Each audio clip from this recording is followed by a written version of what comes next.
afternoon, Coronation. I am excited to be here and host with my friend and colleague, Miss Niki Salter, today down in San Antonio, Texas. How are you, ma'am?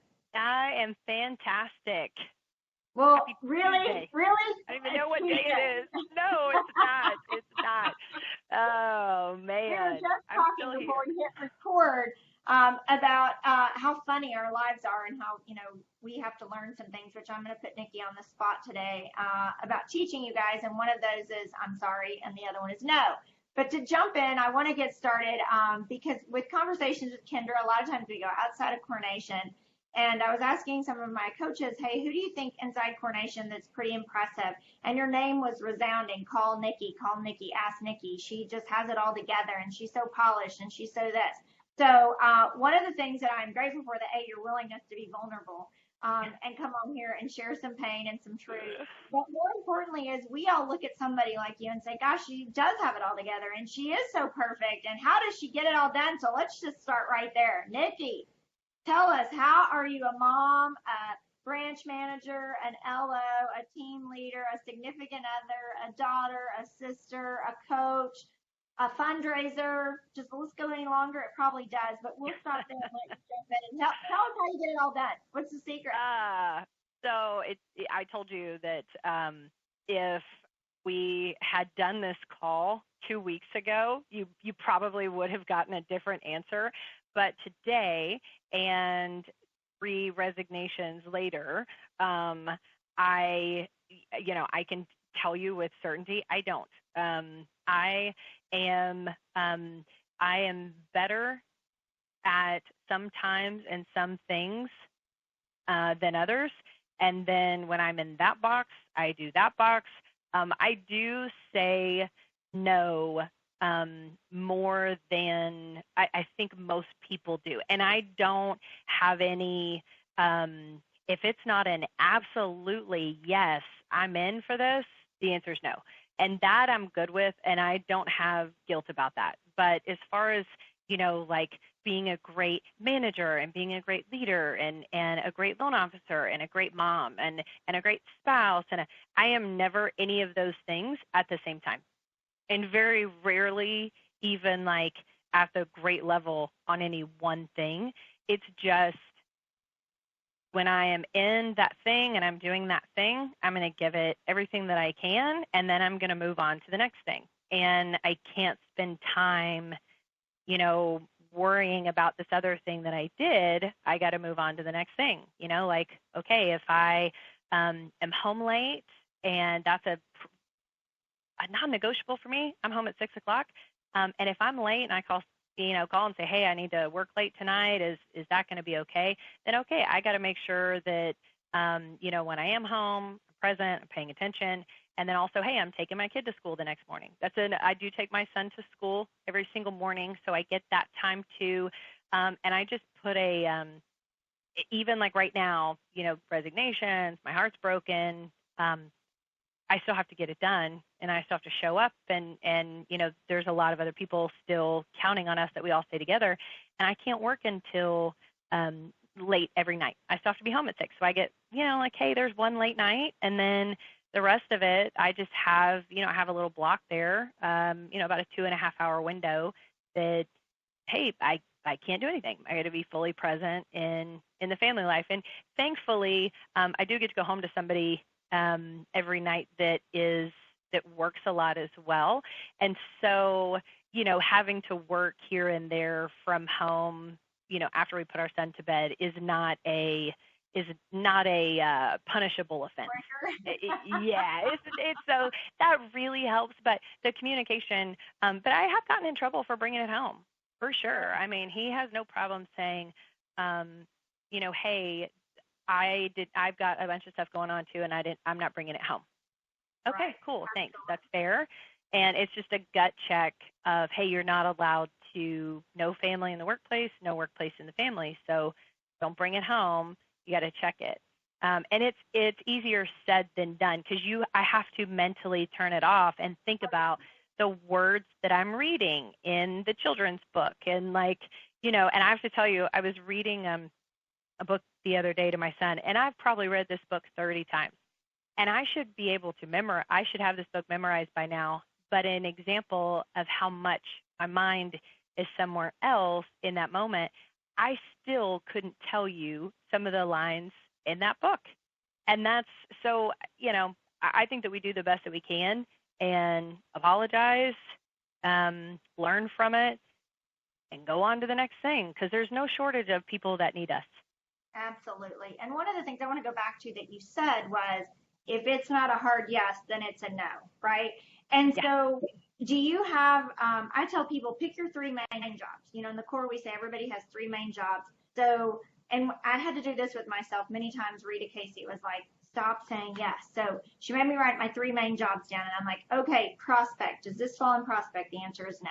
Lead the team. Does this help the team? No. Count the money. Does this count the money? No. And through my career, I do know some of those jobs did change from time to time, but I did have to go back and say, does this fit in one of those three boxes or one of these three jobs? And if it didn't, I got a lot better at saying no. So how do you balance that? What do you have a little, these are my jobs or these are my skill set, or this is what I do, and if it doesn't fit here, then it's a hard no? Or how do you evaluate that? Because, we're all high D personalities and we all want to say yes, yes, yes. And mostly we're speaking to the women. Yes, there's some guys out there that have a hard time saying no, but I'm speaking a lot to our Core Nation ladies, because we're such people pleasers and we want everybody to like us. And, it's just not possible, right? It's not possible. Yeah. So how do you juggle all that? How do you make those decisions? It's a yes or it's a no. Do you have a theory for us? I don't know that it is as intentional of a process anymore, just because that's one of those things that you practice and it just starts to happen. I am good at staying close to the money at work. So when there's a threat, I can go, okay, what's the only thing that can take me down is business not coming in. That's it. I can rebuild a team if I had to. I don't want to. My gosh, I don't want all, total turnover. But I could rebuild a team if I had to. I could rebuild and apologize for relationship problems. I could change companies if I had to. Whatever it is would be fine. But if I'm not making my prospecting calls and I'm not connecting and helping, agents sell more houses and builders sell more houses and creating that experience for our clients, then it doesn't matter. And so that's my number one, and staying close to the money is something that work-wise is always the yes. That's when it is going to get that's the alligator closest to the boat, right? Like, hey, this is the one that can get me, so I'm not going to worry about everything else right here until this alligator is taken care of. And it's the same thing with my home life. So if my home life is, the resignations happened last week, and I got home and all I could think about was, and just this wash of gratitude, as all is upset as I have been. Don't get me wrong. That part hurts, but it's just another challenge. At the end of the day, that's just another challenge. But I go home, and home is good. It's a safe place, and so many people don't have that because we don't do it on purpose. And you have to, I have to walk in and straighten my jacket and say, okay, it's showtime, just like I do when I'm going to the office. Okay, it's showtime. I do it the same thing whenever I'm walking in the back door, and I'm not going to bring what's left over as much as I can help it.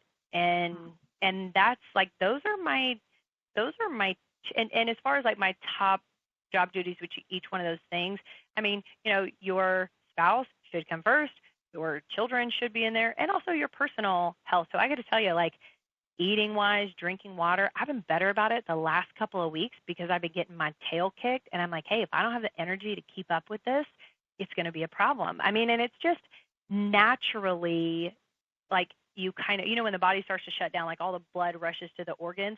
It's the same concept. When there is a challenge or a fight that's going on, we got to go to, hey, preserve what is most important.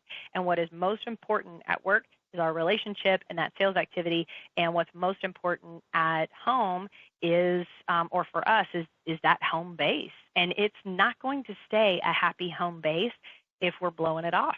I mean, if that is our top client, then yes, we can be more transparent with them. And yes, we get forgiven, but we have to treat them like a top client. And, it's dumb, but sometimes that means laugh at the jokes that aren't funny, right? Or like keep your mouth shut whenever, you think that you shouldn't, right? Like, I don't need to flex my muscles at home. Make a big deal about the fact that you took the trash out. Like, it's not that hard to say something nice and and do that home thing well, right? So I guess that's those are kind of the two.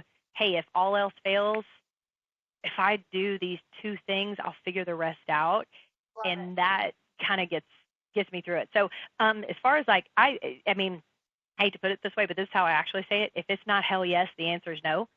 And really, if I'm not 100% bought in, I'm not going to do it well anyways, so I might as well say no. That's and right. It doesn't always mean no, not ever. It just sometimes no, right means now. No, not right now. No, right now. Yeah. Right. I love that.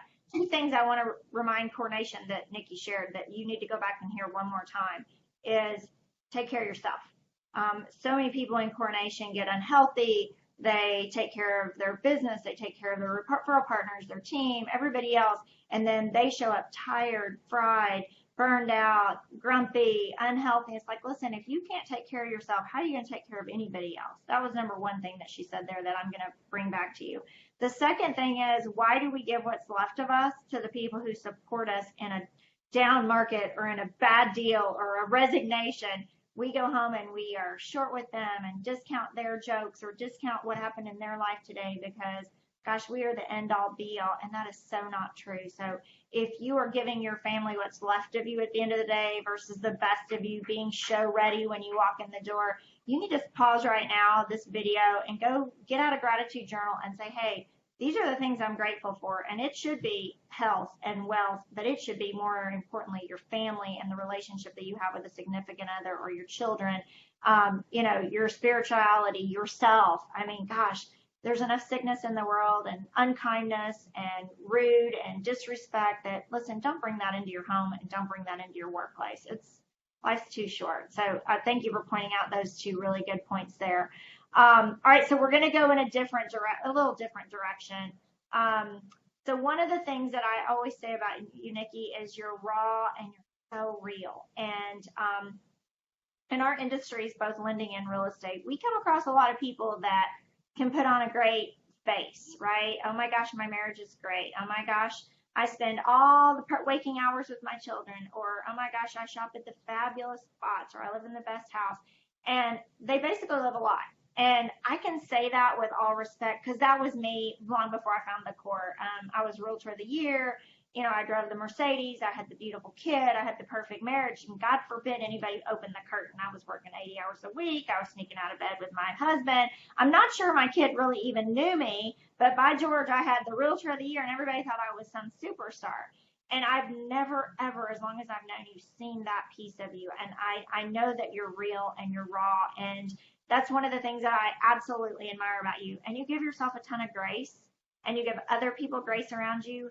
Tell us how that happens, because this whole video for me is about work-life balance. And I think you do it so well. And I think a lot of it is just because you're real and you're raw and you're like, hey, I don't get it right all the time. Hey, I'm broken. Hey, I'm, and I think that's where it starts. But a lot of people that are going to watch this are still trying to say, got it all together, and I'm going to tell my coach I'm filling my greatness tracker, and I'm going to tell my coach I'm working 40 hours a week or 45 when we're like, liar, right? So help us with that. Like, tell us how did you get to that point? Have you always been there? And share some ideas on what works for you and being raw and real and giving yourself grace and just putting it all together. Hey, unpack that for us. What does that look like?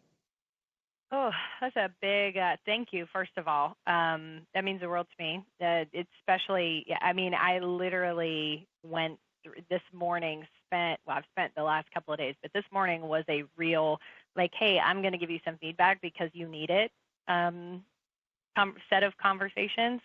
And so, yeah, but you know what? I never felt attacked. These are conversations that are coming from people that want to stay here and be here. So that's like, okay, the feedback that they're giving is from a place of, I want you to get better, and you are asking me. I don't ever want, like, my biggest nightmare, not really fear, but my biggest nightmare would be, like the children's story, The Emperor Has No Clothes. And I feel like that sometimes, like, man, would people tell me if something, if something is wrong? And it's a big fear for me. I would rather be a messy work in progress than try to keep up the, I'm getting it right and it's all perfect. That's a lot of pressure. That is a pedestal I do not want to be on. And so that whole perfection, you can have it. Like, I'm the one that has to go home with myself at the end of the day. My spouse has got to sit with me. I got to answer to my child, or at least to my God at the end of, my life, on how I raised him and what I did with these gifts. And I would rather be aware and honest and wrong than living in deceit. I mean, I can't have a spiritual relationship and lie about who I am. Like, I can lie about a lot of stuff, but at the end of the day, I can't lie about how I treated somebody, or if I know, I don't ever want to miss an opportunity because I didn't take the challenge. So I'd rather take the challenge, the fight, the real, hey, your baby's ugly right now and it's your fault and here's what you have to do about it, and get better and be better than just look better. It doesn't matter if there's not anything to it. So I just and I genuinely, it's not that I don't care what people think. I just don't. They're gonna think what they want to think anyways. Amen. Be comfortable. And it's their projection on and their interpretation of what I'm doing. And I got enough of my own crap. I can't be worried about how they're thinking about it.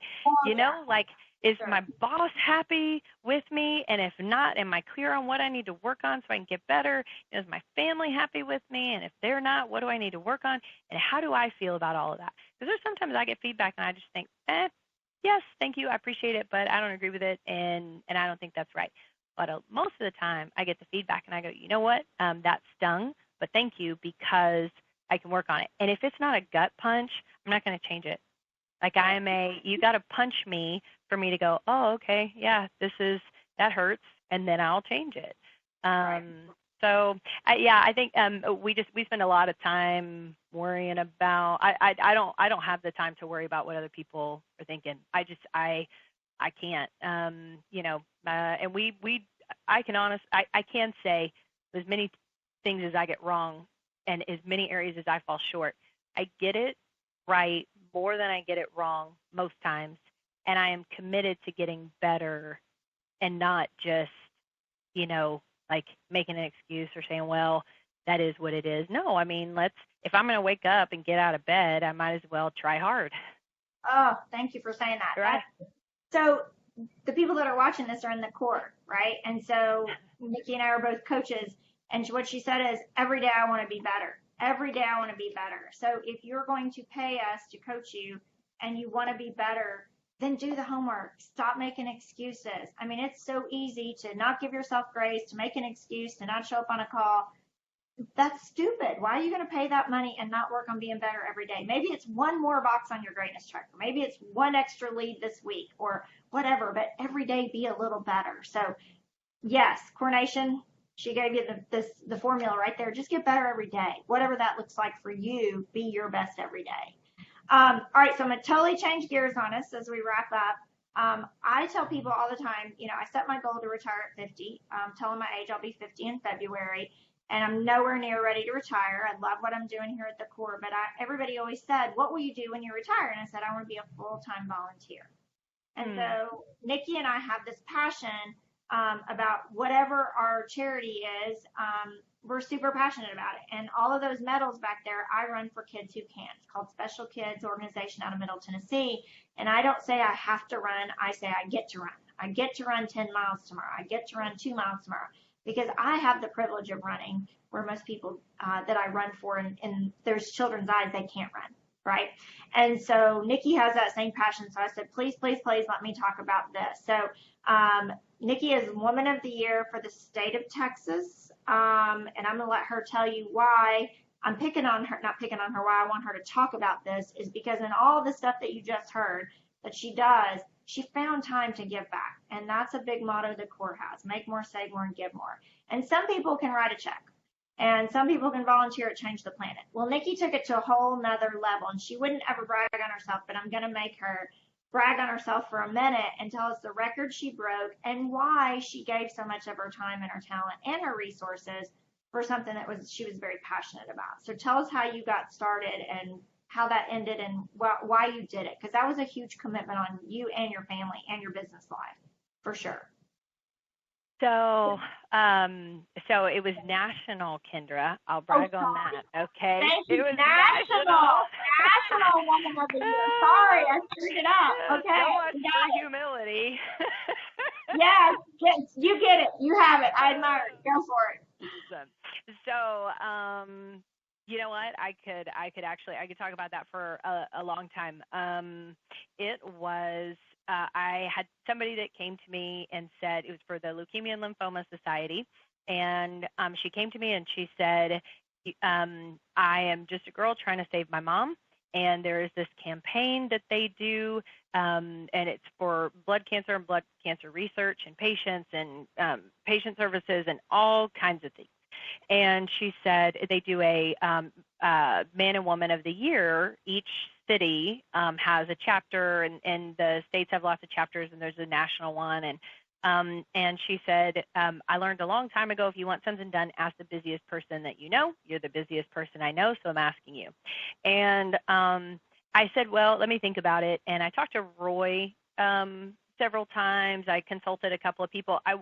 Just because of the title, it made me feel like, man, I don't want this to be tied to ego, because it's like, like a win title. And really, it's real simple. Whoever raises the most money wins. Not a whole lot to it. That's great. So it makes it easy. But Roy said something. He said something, and I hope I don't botch this, but it's essentially, he said it's never wrong to do right. And so basically, I took that as, hey, it doesn't matter. Don't overanalyze where this is coming from. It's a good thing, so you should do it.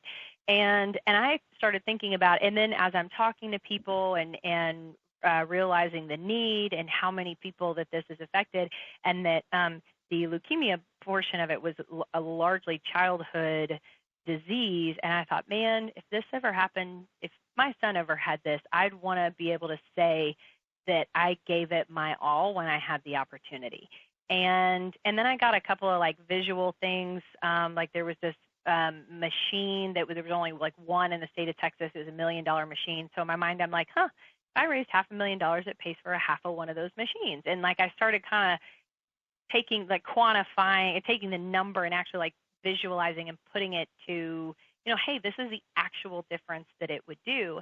And then the record at the time was held by Amanda Bush, and so I also wanted future participation. So I wanted people to see, one, you don't have to be a member of the Bush family to raise a lot of money, or famous family or professional fundraiser, and I wanted people to see that if you set your goal bigger, the worst thing that happens is that if you fall short of your goal, like you still did a really good job. And I also wanted people to see that you could do it and set boundaries. Like my boundaries were no time away from the family, like my family would not suffer, my work would not suffer, and we would have fun. Those were my 3 rules. And then, and it was an amazing cause. And honestly, Kendra, I looked at it was 10 weeks. We had 10 weeks, and I wanted to do $500,000 in 10 weeks. We sat down and started looking at it business-wise. I used my core forms, my list, honestly, my accounts pyramid concept, and I broke people down into who do we know, who can raise certain amounts, and the scripting. I mean, we had power hours, and we called and we asked for set amounts of money, multiple touches, follow up. I mean, we did the same routine. So essentially, we're like, hey, how do we build a business that does $500,000 in 10 weeks? And we decided pretty quickly that we couldn't. And I say we because, there were team members in place. And so, well, do we want to change the goal? Well, no, we already told them that we were going to do this and break the record and raise all this money. So we got to change the plan. And we did. I mean, we looked at it like leads, right? Like, okay, what budget do I need to hit? Because I've not fundraised, so I don't know where you have to set your number to set how much you're going to hit, right? Like, I mean, that's conversion, right? Like, how many leads do I have to get this amount of deals? So where do I need to set the fundraising budget, and how many pillars do I need to have to hit that number? And that's how we did it. And we brought in like all the core people, and we had donations from, dollars to tens of thousands. And it just, our voice can go so much further. Like when we bind together and we get behind something as a group, it makes a difference. And at the end of the day, that's what I don't have a negative obligation to give. But it's very clear that, hey, you've been given lots of opportunities and motivation and a challenge junkie spirit.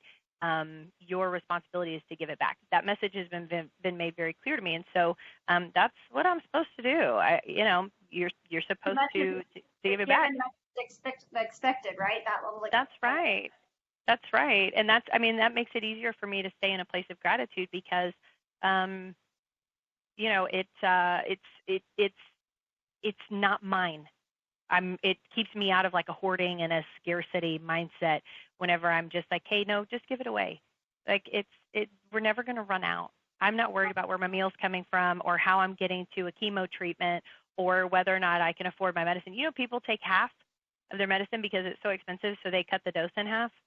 Like that's not.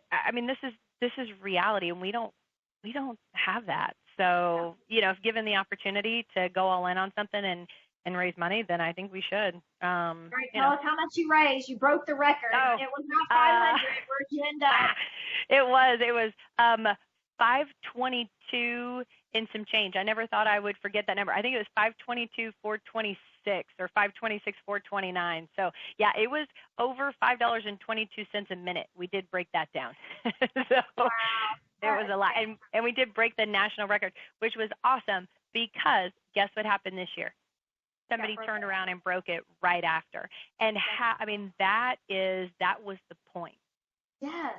Raise the bar. We could all do that in our industry. We do that at the core every year. And a lot of people that I talk to about coming to the core, they're like, I don't want anybody to see my numbers. I'm like, why? Because when people see your numbers, then they break your numbers, and then you go break their numbers, and it's just we're all getting better. We can give more money away. We can impact more lives. We can influence more people. It's not about so much of the bragging rights as much as it is continue to push ourselves to be our very, very best every day. I don't have to be the best. I just have to be my best every day, for sure. So, all right. Well, as we wrap up, thank you for sharing that story because I'm all about being a volunteer when I retire. I really want to be a run coach. So I'm on the lookout for a job when I retire. I want to go coach kids on how to learn how to run. So that's going to be my new job. I will do it. Yes. All right. So in wrapping up, first of all, I want to say thank you because being vulnerable and real and raw is one of the things that I'm super attracted to you as a friend. But as I told everybody when we started, she's got a lot to offer. She's not just another pretty face. I tell her all the time she's super confident, which I admire. She's classy. She's bright. She's one of the hardest working women I've ever met. Super rock star to be reckoned with, but just freaking humble and just real and just so much that I can learn from you. You're younger than me. I should be teaching you, but I'm still learning from you. So thank you for all of that you bring us. And wrapping it up, work-life balance, kind of our topic today. What would you close with to help our core nation with anybody that's struggling, a mom, a dad, a single, a leader, a mortgage person, a realtor? I mean, something that all of us can take away from you. So anything that, and this is, I mean, the execution piece, do as much today as you can. This is what I'm working on. The more that I leave, the further behind I get. So it's just, I got to get it done today. Swallow the frog, get it done. I mean, if you can get it done right now, even if it's not at 100%, just get it done. Like, make an effort, get it done. Apologize whenever you mess up. You know, I mean, I love that message, you know, when Rick said, hey, give people the opportunity to forgive you. You know, it's a gift. So let them, you know, ask for forgiveness and let them. And that was big for me. But man, just staying in it, you know, I mean, staying in the ring and waking up every day and saying, man, if I'm going to do this day and I'm going to get up, or is today the day I quit? Well, if it's not the day I quit, then, I mean, I'm going to get up and do it, and just like stop trying to have it all is why I think people struggle with it so much.